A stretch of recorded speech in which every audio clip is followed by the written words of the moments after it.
हरि ओम। सज्जनों, अपना पैर कभी भी हमें इन छह के साथ स्पर्श नहीं करना चाहिए। एक बड़ी सुंदर बात है कि हमें इनसे कभी अपना पैर नहीं लगाना चाहिए। देसी भाषा में लगाना कह लो या स्पर्श करना कह लो या छूना कह लो। तो कुल मिलाकर वे छह कौन सी बातें हैं? जैसे सबसे पहली अग्नि। अग्नि जो देव हैं, इनसे कभी पैर का स्पर्श नहीं करना चाहिए।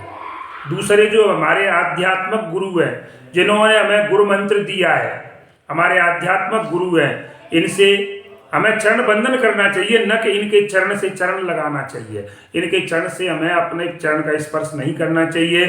तीसरी बात, पृथ्वी के देव अर्थात ब्राह्मण। जो ब्राह्मण है, पृथ्वी के देवता माना गया है, इनसे हमें इनके चरण बंधन करना चाहिए, इनके चरण स्पर्श करना चाहिए कभी भी। और इनके पैर से हमें पैर बने, कहने का मतलब है हमें, अब चाहे हम कितने भी बड़े लोग हों, पैसे वाले बन जाएं, क्या हम राजनेता बन जाएं, किसी पद पर आ जाएं, लेकिन हमें इनका सम्मान करना चाहिए कभी भी। चाहे कैसा भी गरीब ब्राह्मण है, उसको हमें अपने पैर से स्पर्श नहीं करना चाहिए। चौथी बात, गाय, गौ माता। इसमें सभी देवताओं का वास रहता है। गौ माता क्या की जो बताते हैं, पेशाब है, गोबर है, ये भी हमारी कई बीमारियों में, और कहने का मतलब है गौचरण के नाम से इसकी कई प्रकार की दवाएं हमारी असाध्य से साध्य बीमारियों को गौ माता की पेशाब सही करती है। इसलिए गौ माता से भी हमें स्पर्श पैर का नहीं करना चाहिए, लात नहीं लगानी चाहिए। एक छोटी कुमारिका, छोटी बच्ची, कन्या जिसे कहते हैं, और एक उम्र में अपने से अगर कोई बड़ा है और उससे भी जो है छोटे बच्चे के साथ में अपने से उम्र में जो बड़ा है, तो सज्जनों हमें इस प्रकार से इन सब के साथ में अपने पैर का स्पर्श नहीं करना चाहिए। अगर ऐसा आप ध्यान रखेंगे तो आपको जीवन में किसी प्रकार की परमात्मा की तरफ से कोई कमी नहीं आएगी। जय श्री राम, जय हनुमान। अब इसके बाद में कहने का मतलब है, बताया गया है चाणक्य नीति में कि अहंकार किसे होता है? अहंकार केवल उसी को होता है जो बिना मेहनत के सब कुछ उसे मिल जाता है। जिसके जैसे पूर्वज कमा के रख गए, तो उस संतान को गर्व होता है, क्यों? उसने तो कमाया नहीं है, उसको तो मिला है जखीरा इकट्ठा। तो मेहनत से जो सुख प्राप्त करने वाला व्यक्ति दूसरों की मेहनत का भी सम्मान करता है। जो खुद मेहनत करके पैसा कमाएगा, धन अर्जन करेगा, वो दूसरे का सम्मान करेगा, कमाए हुए धन का सम्मान करेगा। और जिसको दूसरों का, जैसे कि जिसे कहते हैं अपन के धरोहर में मिला है, तो कहने का मतलब बिना मेहनत के जिसे सब कुछ मिल जाता है, वो कभी किसी का सम्मान नहीं करता, उसे अहंकार हो जाता है। इस हमें चाणक्य जो की नीति है, उनको हमें ध्यान में रखना चाहिए।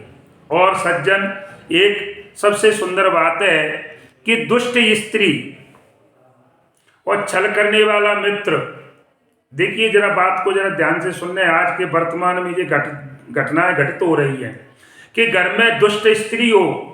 दुष्ट स्त्री का अर्थ है इसका एक तो चाल चलन खराब है, एक उसकी भाषा खराब है, और मित्र जो धोखा दगाबाज मित्र हो। और महाराज, जो अपने घर पर आप नौकर रखते हैं, तो अगर नौकर से हमने किसी काम की कहा और उसने नौकर ने तुरंत पलट कर जवाब दे दिया कि मैं ऐसा नहीं करूँगा, तो ऐसा नौकर, और महाराज एक बताया है चौथा कई सांप, कि जिस घर में ऐसे लोग रहते हो तो उस घर में चाणक्य जी ने कहा है कभी निवास नहीं करना चाहिए। क्योंकि उस घर के स्वामी की अगर मौत होगी किसी भी प्रकार से, ये निश्चित है कि मौत होना निश्चित है, इसमें कोई संशय नहीं करना चाहिए। क्योंकि वह कभी भी निश्चित ही वह मृत्यु को प्राप्त हो सकता है। क्योंकि ये सभी लोग कैसे हैं? ये सब मृत्यु को देने वाले हैं। सांप खाएगा तो जहर से मरेगा, लेकिन भैया मित्र दगाबाज होगा और नौकर अगर जवाब देता है तो जीते जी मर गया। जीवन तो उसका रहेगा, लेकिन उसकी जब कहते हैं इज्जत जब आदमी की चली जाती है, तो जब किसी स्वामी की और अगर नौकर के द्वारा बेइज्जती की जाए, स्त्री के द्वारा पति की बेइज्जती की जाए, तो फिर इससे और जीवन जीने से फायदा क्या है। इसलिए सज्जनों, हमें ऐसे लोगों से सावधान रहना चाहिए, ऐसे लोगों को अपने घर में नहीं रखना चाहिए, या फिर हमें आप उस घर से खुद ही चले जाना। और लास्ट बात, हमें कभी किसी को समझे बिना किसी को पसंद करना और समझे बिना किसी को खो भी मत देना, क्योंकि मोह हृदय में होता है, शब्दों में नहीं, और क्रोध शब्दों में होता है, हृदय में नहीं। इसलिए सज्जनों, एक बड़ी समस्या है, हम बिना किसी सोचे समझे और किसी बात के गहराई तक न पहुंचकर और थोड़ी सी बात को दूसरे के द्वारा सुनकर और हम उस पर फैसला लेकर और कड़ा फैसला लेकर आपस में जो है और एक दुश्मनी का बीज बो देते हैं। इसलिए सज्जनों, मैं कहना चाहता हूं कि हमें समझे बिना किसी को पसंद मत करना और समझे बिना किसी को खो भी मत देना। पहले उसको जानकारी प्राप्त कीजिए कि ये बात बिल्कुल सही है, नहीं आपने डायरेक्ट किसी ने कहा, आपने मान लिया, उससे संबंध खत्म कर दिया, ये ठीक नहीं है, क्योंकि मोह में और लगाव में ऐसा हो जाता है। इसलिए जो बात शब्दों में नहीं है, और तो क्रोध तो भैया शब्दों में होता है, इसलिए हृदय में नहीं होना चाहिए। ऐसी चाणक्य के द्वारा जो है और सुंदर नीति आपको जो बताई गई है। जय श्री राम, जय हनुमान।